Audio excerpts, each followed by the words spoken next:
সব থেকে নিজেদের কীভাবে সেফ রাখা যায় সব বিষয়ে আমরা মোটামুটি সবাই আমরা আলোচনা করি বাচ্চাদের নিয়ে এবং গার্জিয়ানদের নিয়ে। তবুও যদি উদ্যতন কেউ আসেন সেক্ষেত্রে আমাদের মনে হয় আরও আমরা নিজেরাও একটু সমৃদ্ধ হই, আর আমাদের সেই সমৃদ্ধির কিছু অংশ বাচ্চাদের মধ্যেও আমরা বিলিয়ে দিতে পারি, এতে বাচ্চারাও ভীষণভাবে সমৃদ্ধ হয়। তাই বিগত 2008 সাল থেকে আমাদের এই স্কুলে এনএসএস এর প্রোগ্রাম হয়। আমরাও খুব এই কটা দিন থেকে আগে 5 দিন হতো, এখন দেখ এবার সময় আমাদেরও কম, স্যারদেরও কম। এর মধ্যে শুনছি আমার কলেজে পরীক্ষা শুরু হয়ে যাবে, যার জন্য অল্প সময় 3 দিনের মধ্যে আমাদের প্রোগ্রামটা হয়তো শেষ হবে। এই কটা দিনের জন্য আমরা অপেক্ষা করি যে স্যাররা আসে। আজকে যেমন ছোট ছোট বাচ্চারা যে বেঞ্চগুলোতে বসে আছে, বাচ্চারা সত্যি মেঝেতে বসে থাকতো, আমাদের খুব খারাপ লাগতো। আমরা চেয়ারে বসতাম, বাচ্চাগুলো মেঝের মধ্যে বসতো, শতরঞ্চও ছিল না তখন। তারপরে ওই দিদিমণি আসলো আমার স্কুলে, দিদিমণি আর আমি দুজনে উদ্যোগ নিয়ে যাই হোক কিছুটা একটু বসার মতো ব্যবস্থা বাচ্চাদের করলাম, মিলে দিদিমণি আর আমি মিলে। তারপরে আস্তে আস্তে কবির এলো, কবির আসার পরে আরো একটু বাচ্চারা বিভিন্ন ইংরেজিতে যে ডেমনস্ট্রেশন দেওয়া বাচ্চাদের দেওয়া, সেটাও কবি মিলিদা এরা আমার সহকর্মীরা বিশাল উদ্যোগ নিয়ে অনেক জায়গায় এরা করেছে, নাটক করেছে, যেটা ইংরেজির মাধ্যমে, যেটা সাধারণত আমাদের বাংলা মিডিয়াম সরকারি স্কুলগুলোতে এ ধরনের প্রোগ্রাম হয় না বললেই চলে, কিন্তু আমাদের স্কুলগুলোকে সেই দিক থেকে অনেকটাই আচার আচরণের দিক থেকে থাকবে না কেন, হয়তো 100টা বাচ্চার মধ্যে 5টা দুষ্টু বাচ্চা থাকে, সেটা থাকবে, সেটা তাই বেশি ভালো। এরা শোনে কথা, আমাদের কথা শুনে আমাদের মান্যতাও করে, গুরুজনদের যে আমরা মানতে বলি, অসহায় মানুষকে আমরা বলি যে সবসময় তার হাতটা ধরে একটু এগিয়ে দেবে। তুমি একা একা অনেক খাবার খাচ্ছ, কেউ যদি না খেয়ে থাকে তোমার পাশের বাড়িতে তাকে একটু শেয়ার করবে। তোমার বন্ধুটা হয়তো তোমার মুখের দিকে তাকিয়ে আছে, সে খাবার আনতে পারেনি, তুমি একটু তাকে দেবে। এইভাবে সবাই আমরা একে অপরের পরিপূরক হয়ে উঠি। একে অপরের পরিপূরক হয়ে উঠলে পরে আমরা সবাই ভালো থাকবো। আমার একা ভালো থাকাটা নিয়ে তো আর চলবে না, মানে সমাজ চলবে না, সমাজ থমকে যাবে। সেই যে একটা বিভাজন ধনী আর দরিদ্রের মধ্যে, সেই বিভাজনটা কিন্তু বেড়েই যাবে। আমরা সেই বিভাজনের হাত থেকেও মুক্তি পাওয়ার জন্য বাচ্চাদের ছোটবেলা থেকেই আমরা এই শিক্ষাটা দিয়ে থাকি যে তোমরা নিজেদের ছোট থেকেই তোমরা আবার যে দেশ গড়ার কাজ কি আমাদের যতটুকু সামর্থ্য আমরা তার মধ্যে বিশেষ বিশেষ যে দিনগুলো, স্বাধীনতা দিবসের দিন, 26শে জানুয়ারি প্রজাতন্ত্র দিবসের দিন, অন্যান্য অনেক স্বাধীনতা সংগ্রামী যেমন ক্ষুদিরাম বসুর জন্মদিন, সেইগুলো আমরা পালন করি। তখনও আমরা বাচ্চাদের দেশকে ভালোবাসার যে নিজের থেকে যে উদ্বুদ্ধ হওয়া, দেশকে ভালোবাসা, সত্যি কথা আমাদের মনে পড়ে। আমরা যখন ইতিহাস বইটা পড়তাম, এখন তো দেখছি আমরা ত্রিপুরের ইতিহাস নেই, ইতিহাস বইটা পড়তাম আমাদের মনে হতো স্বাধীনতা সংগ্রামীদের কথা শুনে না, বই পড়তে পড়তে গায়ের লোমগুলো মনে দাঁড়িয়ে যেত। এমন অনুভূতি হতো আমাদের ভিতরে যে দেশপ্রেম যে জিনিসটা, সেটা আমাদের ভিতরে নিজে থেকেই গড়ে উঠত।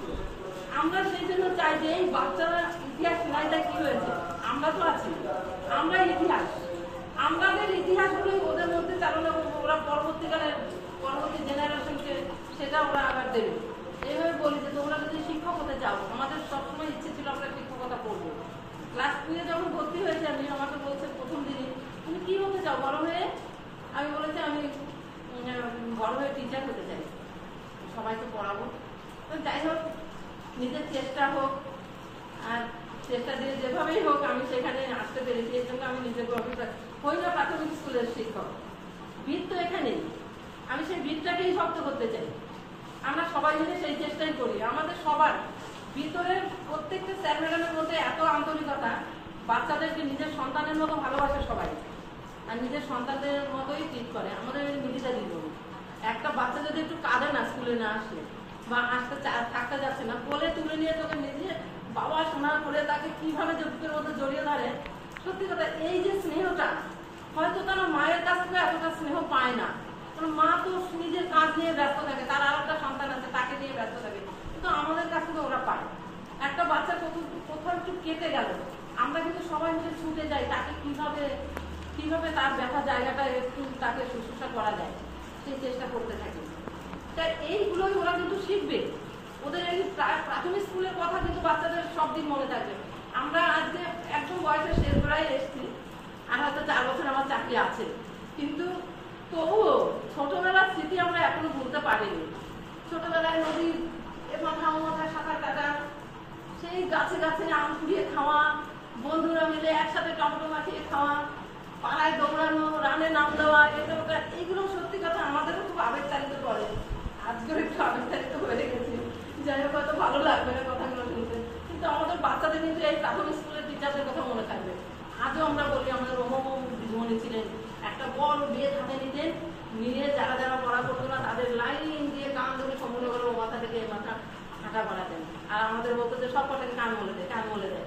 স্যার কান মলে দিতে সত্যি তখন ভালো লাগতো, কিন্তু এখন মনে হয় না, সত্যি তাদের তো কষ্ট হতো, আমরা কান মলে দিয়েছি। এখন যাই হোক শাস্তি আমাদের উঠে গেছে, শাস্তি নেই, তবে মুখে একটু হুমকি ধুমকি দিয়ে আমরা, না দিলে বাচ্চারা মোটেই পড়াশোনা করবে না, ওই জন্য দেই, কিন্তু মারপিট আমরা আর করি না কাউকে। বাচ্চারাও আমাদের খুব ভালো, শান্ত হয়ে শুনছে সব কথা। তোমার ম্যাডামের কথা তো শুনলে, এবার স্যার বলবেন, স্যার বললে পরে স্যারের কথাগুলো মনোযোগ দিয়ে শুনবে। পরে যেমন আমি প্রশ্ন করি আবার, সেইভাবে স্যারও প্রশ্ন কিন্তু জিজ্ঞেস করবে, ঠিক আছে? সব আমার সন্তানগুলো শিশুদের অনেক ধন্যবাদ জানাই আমি আমাদের কৃষ্ণনগর গভর্নমেন্ট কলেজের স্যার ম্যাডামদের আর স্টুডেন্টদের সবাইকে আমার আন্তরিক ধন্যবাদ জানিয়ে আমি আমার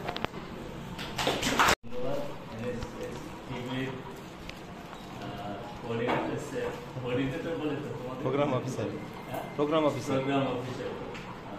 অফিসার স্যার, ওনাকেও ধন্যবাদ যে উনি আমাকে আজকে বাচ্চাদের সঙ্গে মেশার সুযোগ করে দিয়েছেন। তো ঠিক আছে, ফর্মালিটিস এমন কিছু নয়, বাচ্চাদের সঙ্গে আমি নিশ্চয়ই জলের খুব গভীর আলোচনায় যাব না, বরং একটু গল্প। সেটা হচ্ছে কোন ক্লাস তোদের? কোন ক্লাস আমাদের? এইটুকু 4 উঠে গেছে, 3-তে উঠে গেছে, আর তোমরা 2, 1 নয়, 1 ভেবেছিলাম। বাহ বাহ, তো অনেক বড় ক্লাস হয়ে গেছে, তার মানে অনেকে দাদা হয়ে গেছে, এখানে দিদি হয়ে গেছে। তো সকালে খাবার খেয়ে এসছো সবাই বাড়ি থেকে, আর খাবারের সময় জল লেগেছিল না লাগেনি? না হলে হতো, জল না হলে হতো না,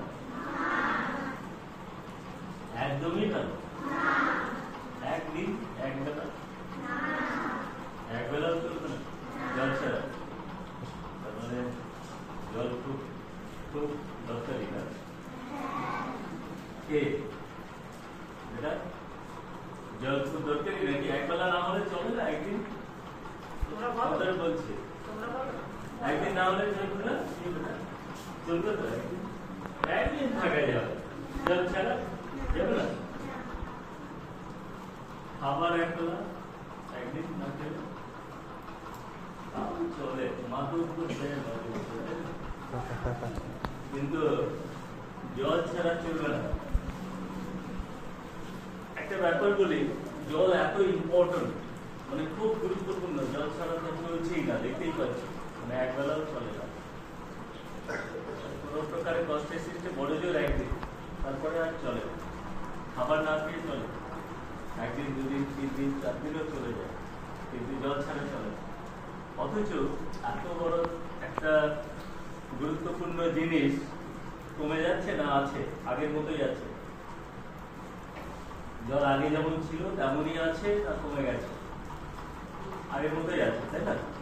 ঠিকই আছে, কমে ঠিকই। আসলে বয়স তো মাত্র কদিন, তোমরা জানো না যে আগে কতটা ছিল এখন কতটা আছে। জল কমে গেছে অনেকটা। বাবাকে জিজ্ঞাসা করবে বাড়িতে, দেখবে বলবে এই নদীতে আগে অনেক জল ছিল, এখন নদীর জল কমে গেছে। তো নদীর জল কমলে তো অসুবিধা কি আছে? আমি তো খাবো ইয়ের জল, কলের জল, তাই না? নদীর জল কমতে কোনো অসুবিধা নেই, তাই না? সবাইকে দিয়ে দিন। কিন্তু কলে জল ওঠে কোথেকে জানা আছে? কলে জল আসে কোথেকে? মাটির তলা থেকে। মাটির তলায় জল আসে কোথেকে? নদীর থেকে, বৃষ্টির থেকে। নদীতে জল কমে গেলে মাটির তলায় জলও কমে যাবে, তাই না? আচ্ছা, তার আগে আর একটা কথা বলি। তোমরা মাটির তলার নলের জল খাও তোমার বয়সে। আমি তোমার থেকে অনেক বড় বয়স পর্যন্ত পুকুরের জল খেয়েছি। পুকুর নয়, নদীর জল। আমি আমার বাবাকে মাঠে, আমার বাবা মাঠে কাজ করতেন। বর্ষার সময় বিলে, ওই বিলটা, সে বিলে ধান কাটতে যেতেন বাবা। আমি শুধু বাড়ি থেকে খাবারটা নিয়ে যেতাম, জল নিয়ে যেতাম না। বিলের জল বাবা কি খেয়ে নিতেন, কিছু অসুবিধা হয়। আজকে কলের জল যেরকম পরিষ্কার, খেলে অসুবিধা হয় না, বিলের জল তখন ওরকম পরিষ্কার ছিল, সুন্দর ছিল, খেয়ে নিতেন, কিছু হতো না খাবার। আর এখন বিলের জল খাওয়া যায়? বিলে তো জলই নেই। নদীর জল খাওয়া যায়? নদীর জলে রান্না করে মা, রান্নাও করে, মানে রান্নারও অযোগ্য হয়ে পড়েছে। সরাসরি পান করা তো দূরে কথা, জল খাওয়া তো দূরে কথা, রান্নারও অযোগ্য হয়ে গেছে। তার মানে কি, জল আগের পরিমাণই আছে নদীর। আমি ধরে নিচ্ছি জল আগে যেরকম ছিল নদীতে ততটাই আছে, কিন্তু আগে সেই জলটা রান্নার কাজে ব্যবহার করা যেত, এখন যায় না। তার মানে কি, জল কমেছে না একই আছে? ব্যবহারযোগ্য জল কমে গেছে, তাই না?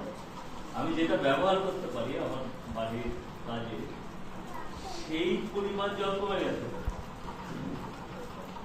যদি এমন হয় নদীর জল ঠিক আছে, শুকিয়ে গেল, কোনো অসুবিধা নেই, কলের জল দিয়ে চালাবো। যদি এমন হয় যে কলেও জল উঠছে, সেই জলটা পান করা যাচ্ছে না, খাওয়া যাবে না। আমি কলেজ পাস করে গেছি, তখনও কোনোদিন জল কিনে খাইনি।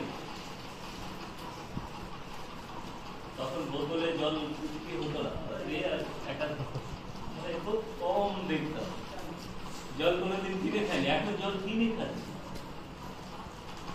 এটা আমার ছোটবেলায় ঘটেনি। তোমাদের তো কেনা জল হয় তো মাঝে মাঝে, অনেকের বাড়িতে কেনা জল আসে, আসে কি নাকি টিউবওয়েলের জল? কেনা জল কারো আসে? কারো বাড়িতে গ্রামে আসে, তাই তো? টাকা দিয়ে কিনে খেতে, আবার স্কুলে তো কেনা জলই খাচ্ছে, তাই না? নাকি টিউবওয়েলে? আচ্ছা, অনেকের বাড়িতেই কেনা জল আসে গ্রামে, ওই 20 লিটারের জল, তাই না? বুঝতে পারছে না কেন? কারণ এই যে জলের ইয়েটা করেছে, মানে স্বতন্ত্ররা এখানে করা আছে। ও আচ্ছা আচ্ছা,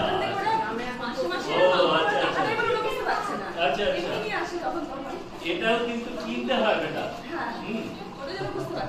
এই জলও কিন্তু কিনতে হয়, তার মানে কি সবাই কিনে খাচ্ছে? আমি কিন্তু কোনোদিন কিনে খাইনি তোমাদের বয়সে, আমাদের সব জলই খাওয়া যায়। তার মানে কি জল কমে যাচ্ছে, তাই না? তো ব্যবহারযোগ্য জল যাতে না কমে যায়, মানে যাতে আমরা খেতে পারি, রান্না করতে পারি, জল, তার জন্য জলে নষ্ট করা চলবে না। জল নষ্ট করা কিভাবে হয়? বাড়িতে, তাদের বাড়িতে ট্যাপ কলের ব্যবস্থা আছে, আছে বা অনেকেরই আছে। Good, good.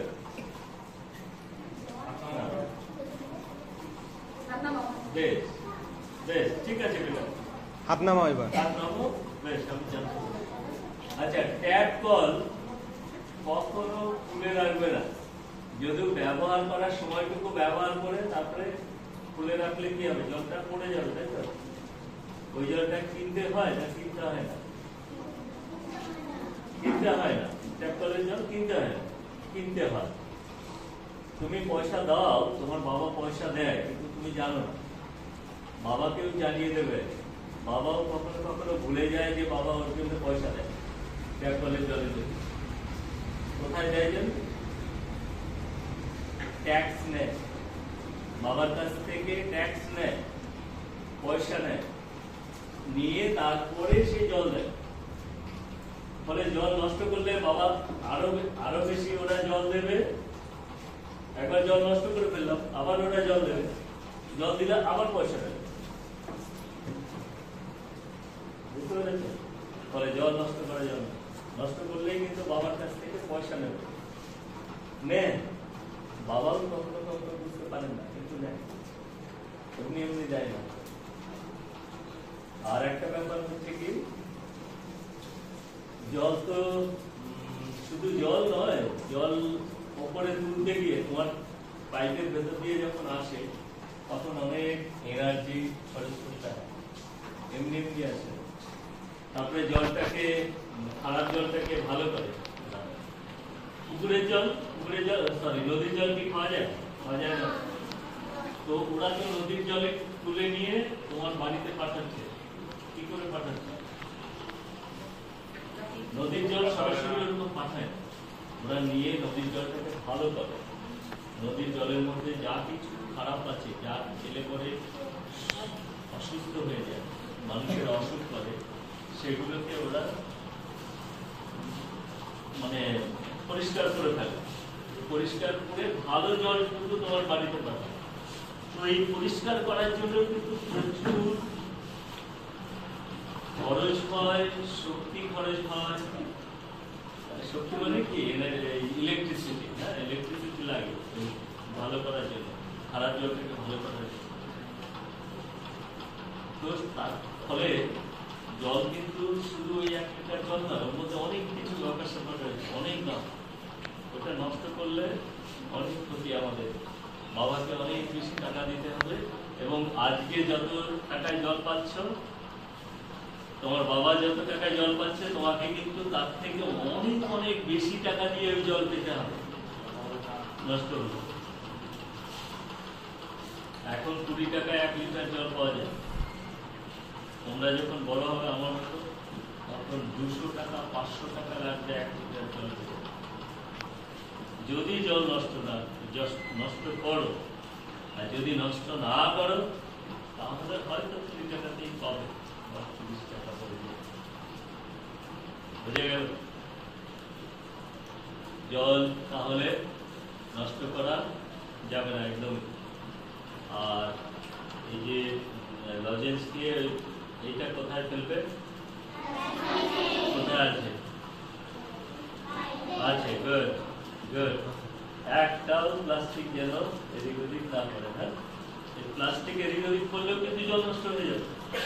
এই নদীর জল খাওয়া যায় না কেন? আগে আমরা খেতাম, এখন খাওয়া যায় না।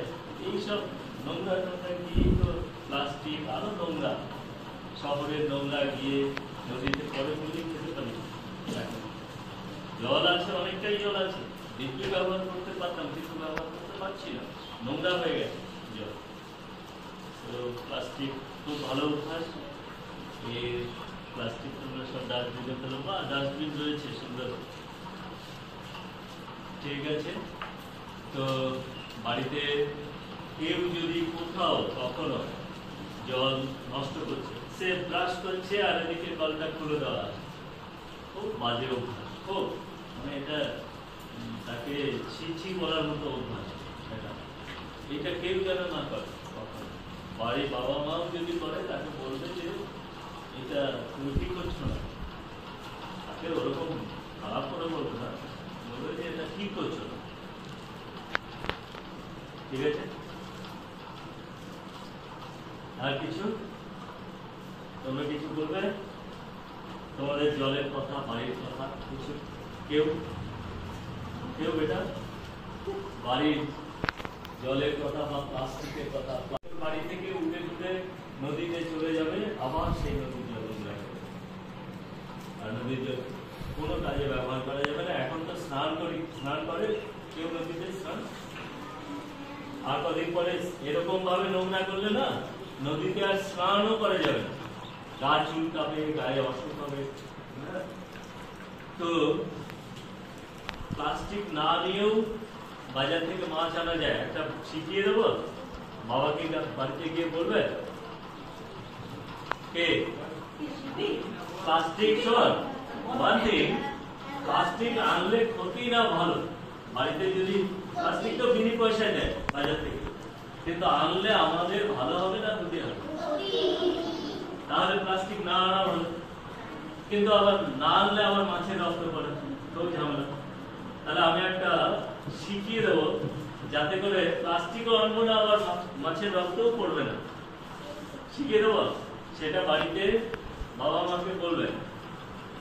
হচ্ছে মুড়ি নাকি আটা কি কিনলে মোটামুটি আটা, আচ্ছা আটা কিনলে প্লাস্টিকের প্যাকেট নিতেই হবে, কম্পালসারি। মুড়ি কিনলে, তারপরে যদি কেউ কর্নফ্লেক্স খায় কিনলে, তারপরে বিস্কুট কিনলে, প্লাস্টিক প্যাকেট এসে যাবে ওগুলোর সঙ্গে, ওই প্যাকেটগুলো সুন্দর করে মাথা কেটে ওইটাই বাজারের থলের মধ্যে ওই প্যাকেট একটা নিয়ে যাব, নিয়ে গিয়ে ওতে করে মাছ আনবো, মাছটা বাড়িতে রেখে ঢেলে রেখে আবার ওই প্যাকেটটা ধুয়ে রেখে দেবো, পরের দিন আবার ওটা। একটাও মাছের জন্য বা একটাও সবজির জন্য প্যাকেট না নিয়ে আমাদের কলেজের একজন অধ্যাপক, বোধহয় 79 ইয়ার্স ইয়ের বাবা, আমাদের অর্চনের বাবা, কেমিস্ট্রির অধ্যাপক, 79 ইয়ার্স জীবন অতিবাহিত করেছেন। একটিও প্লাস্টিক সবজির জন্য না নিয়ে, মাছের জন্য না নিয়ে।